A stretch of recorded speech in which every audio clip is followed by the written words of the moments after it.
nome del Padre, Figliolo, Spirito Santo. Amen. Such a separation.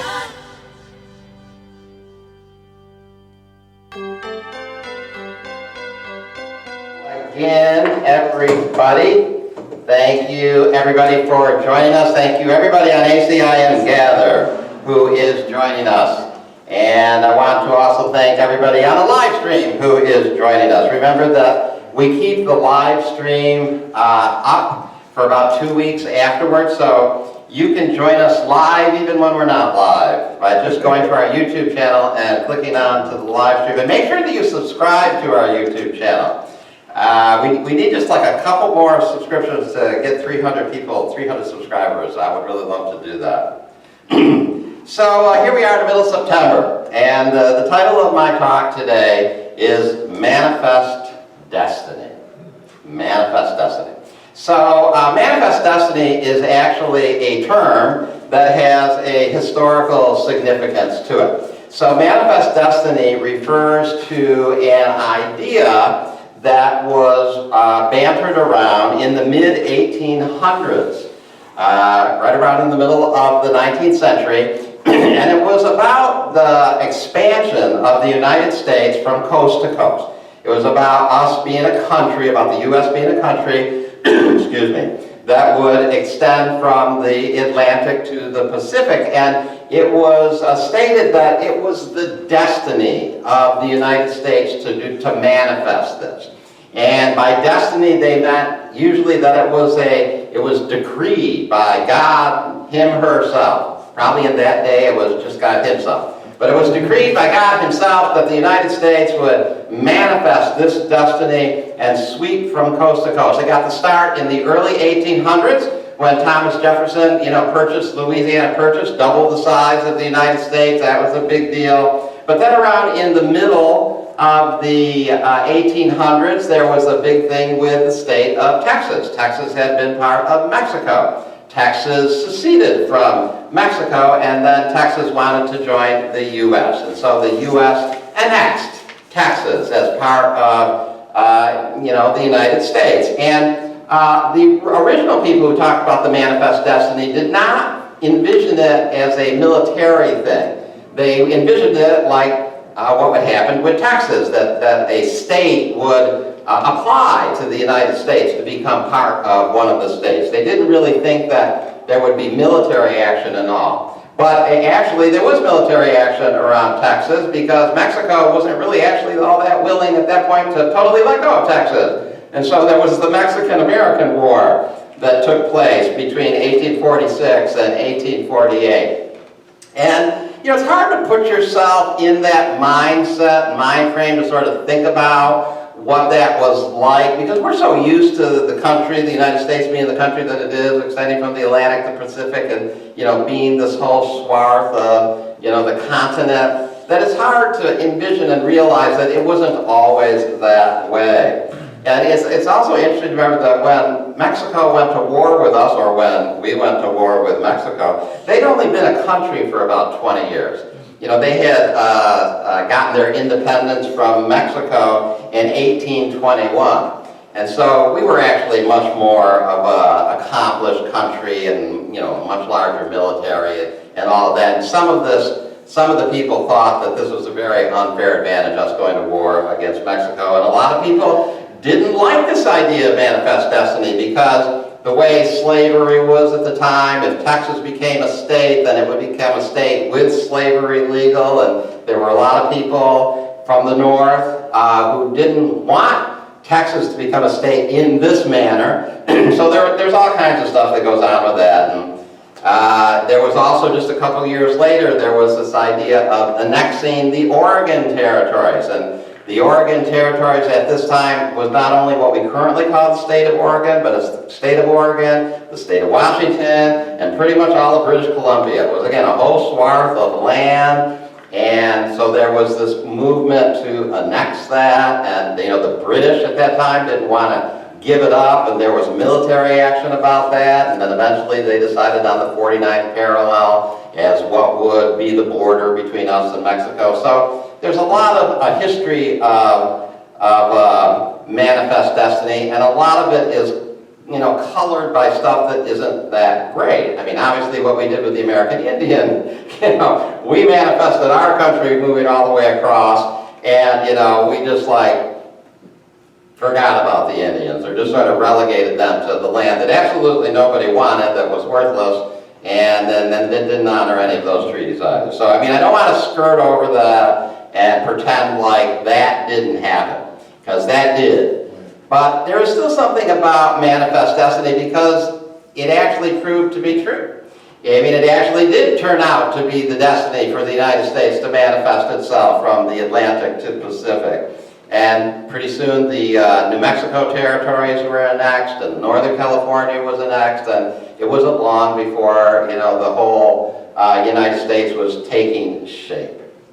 So how does this apply to A Course in Miracles? Well, actually I was surprised this week when I read something that somebody had written about how frequently the word manifest or manifested actually appears in A Course in Miracles. It's actually quite common. And while I knew sort of that it was there, I didn't realize how common the word is. So first of all, I want to talk about, the meaning of the word itself, especially as a verb, to manifest. It means to display or show by one's acts or appearance, to demonstrate. So we, I think, spiritual students, we, A Course in Miracles students, we talk about the manifested world, that we're manifesting the world. And that means that there's this display, there's this thing that shows, and it appears, and it demonstrates things. And so we're manifesting the world, we're manifesting our bodies, which are part of the world. And there is a certain inevitability about it. We're always manifesting, and I believe what A Course in Miracles says is that we're always either manifesting the ego, or we're always manifesting the Holy Spirit. We're either manifesting the ego or the Holy Spirit. And I believe there is a manifest destiny that is talked about in A Course in Miracles, which is that we will inevitably, it is inevitable, that we will manifest just the Holy Spirit. That's the real world. That's our charge. That's what we're here to do. We're here to align our minds so much to the Holy Spirit that is what is continually manifesting. And I think that is the manifest destiny that is our destiny as A Course in Miracles people. And in the real world, this world that we're going to be manifesting, A Course in Miracles says that the illusion of sickness won't be in it. So I think it is the manifest destiny for us as A Course in Miracles students, and for us as a world and as a species, to be manifesting a world that is not going to be appearing or demonstrating the way the world frequently does to many of us. A Course in Miracles, it says, here heaven's peace can come and perfect healing take the place of death. The body can become a sign of life, a promise of redemption, a breath of immortality to those grown sick of breathing in the fetid scent of death. So we're here to manifest a world where perfect healing will always take the place of any sickness or death, and that the body will actually demonstrate, or take the appearance and remind us of immortality, not mortality. The fact that the body frequently reminds us of mortality is just an indication that we're looking at it wrong. We're looking at it with the wrong advisor. We're looking at it with the Holy Spirit, and we need to shift that. And A Course in Miracles gives us the tools by which to do it. And I also think it is continually providing us with a promise and a guarantee that we will all inevitably do that. That it actually is inevitable, that it is actually our manifest destiny to do that. And we are going to bring that into fruition. A Course in Miracles says, mind cannot be made physical, but it can be made manifest through the physical if it uses the body to go beyond itself. By reaching out, the mind extends itself if it does not stop at the body, for if it does, it is blocked in its purpose. So our healed mind, our Holy Spirit mind, can and will be made manifest through the physical. That, I believe, is the destiny that A Course in Miracles talks about. And this word, as I said, this word manifest and manifestations is used all throughout. In one place it says, whose manifestations would you see? Of whose presence would you be convinced? For if you believe in what you manifest, and as you look out, so will you look in. So whose manifestations do we want to see? It's actually a choice. When the world looks bad to us, it isn't because there's any bad in the world, it's because we've chosen to see it that way. And A Course in Miracles tells us there is another choice, and it is inevitable that we are going to make that other choice, just like it was inevitable in some way that the United States was going to go from the Atlantic to the Pacific. It's just going to happen. And we can surrender into that, and we can trust that it will happen in a peaceful way. I mean, we obviously don't want it to happen in a violent way, but we will have that manifestation. And it happened, you know, I was thinking of my talk yesterday, and I had this experience yesterday. So yesterday I was in the office, and I was cooking my dinner actually, but I wanted to go exercise, and I exercised in room number 4, you know, the other room. So I had gone into the office, and I had my keys and my phone, and I laid them down at the desk, and then I was going to go back in room 4 to exercise. And what I usually do, of course, is to lock up the office, because I'm going to be gone from the office for a while, and I want the door open. And I locked up, and the minute that door clicked, I realized that my keys were in the office and my phone. And I had no way, and the door was locked. I had no way to get back into the office. And no way, I couldn't open the door, I couldn't do anything. And then I remembered, you know, I didn't even really think about it, but it just like the thought, Holy Spirit gave me the thought, you have a spare set of keys in your car glove compartment. I said, oh cool, so I don't have the keys to my car. Because the keys to my car are in the office. But then, miraculously, I had my wallet, which means I had my AAA card with me in my wallet.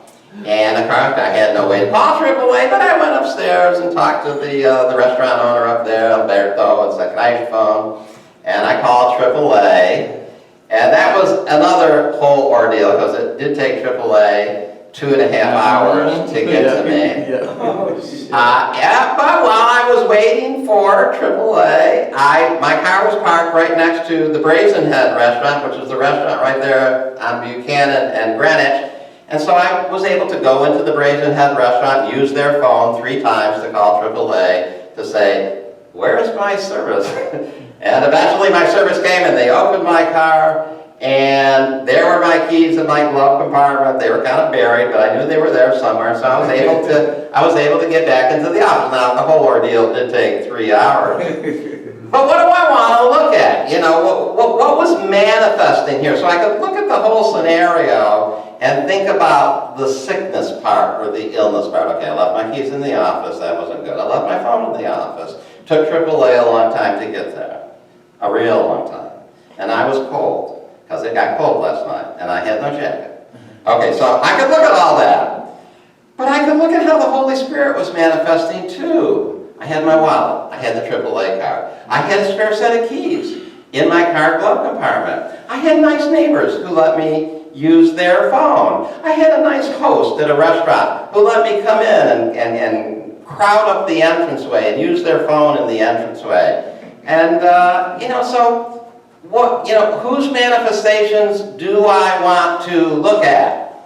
And I think that's always the choice that we are given as miracle students. There was a lot of healing and miracles going on through the whole thing. And I was able to remember that. It was really frustrating and annoying, though.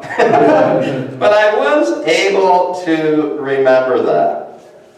This idea of destiny and things being inevitable, I think is really important because I think there is that idea and that energy continually going through A Course in Miracles. And A Course in Miracles says, you see what you expect, and you expect what you invite. Whose manifestations would you see? Of whose presence would you be convinced? For you will believe in what you manifest, and as you look out, so will you see in. Two ways of looking at the world are in your mind, and your perception will reflect the guidance you chose. So, I think that's just like the basic message of A Course in Miracles, and I think all throughout it is this idea that it is inevitable. We are all eventually going to choose the Holy Spirit way of looking at things because it just feels better. There's so much reinforcement, and then what manifests when we do that is just miraculous, and it's just intuitively the right thing to do. It's inevitable that we are going to make that choice. The world becomes a place of joy, abundance, charity, and endless giving. It is now so like to heaven that it is quickly transformed into the light that it reflects. The world is inevitably going to become the real world. It's inevitably going to become this reflection of heaven. I think that is the manifest destiny that A Course in Miracles is charging us with, and charging us to see, and charging us to hold in our consciousness. Obviously one of the reasons this happened with the United States is because that idea took hold in the population and in the leaders, and they made it happen. Sometimes through not the greatest means, but it happened. That's what happened. And I think that's admittedly what we're charged with doing. We're charged with making that happen, making the real world happen, making the Holy Spirit's manifestations that which always is what's going out there. The perception of the real world will be so short that you will barely have time to thank God for it. For God will take the last step swiftly when you have reached the real world and have been made ready for Him. So it is important, I think, as a student to remember that this perception of the real world that we're trying to achieve, it isn't heaven. It's still a world. It's still a perception. But we work at achieving it knowing that once it's achieved, it's just an instant away from God taking that final step and making earth and heaven one. And we don't have to be concerned with that. I still see a lot of people very concerned with trying to make that last step happen. And what I get from A Course in Miracles is it's really not our job to even be thinking about that. We're just to keep working towards that manifest destiny of manifesting the real world, and just let God take care of the final step. But we get these little ideas that it'll only be an instant. It's only going to be a short moment. We don't have to think about it. We don't have to worry about it. Because once the real world is here, God takes that final step, and it happens automatically. Course in Miracles, one last one. The real world can actually be perceived. All that is necessary is a willingness to perceive, nothing else. So we can perceive the real world. We just have to be willing that that's our choice, and understanding that we don't want to see the world of the ego. We just don't want to see the world of the ego. I want to continually remember that no matter what might happen, big things, little things, locking keys in the office, that Holy Spirit's always working, giving me the guidance and the clues and the help that I need to handle all those things.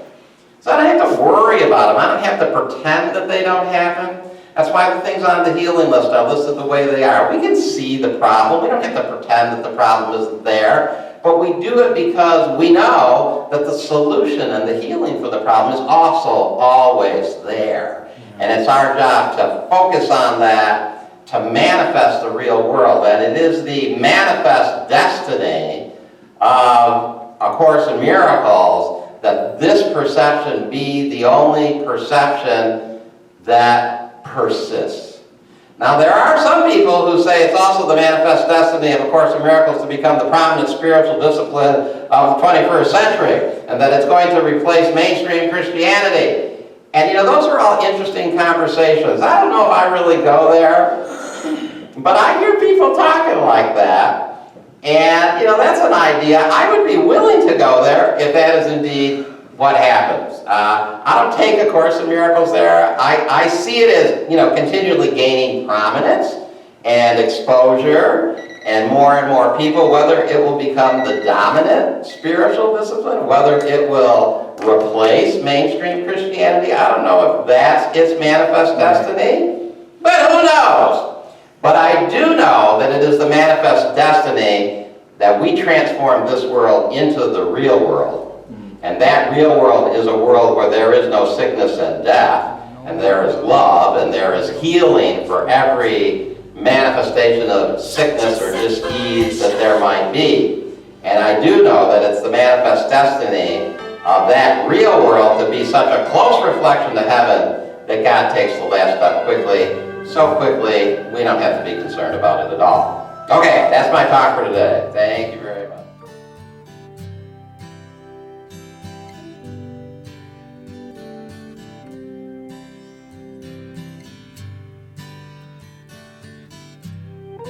Have you been lonely? Have you been sad? How does it feel to lose such a close one? Have you been mad? Hey baby, I've been there too. All the love in the world lies buried in front of you. Such a separation,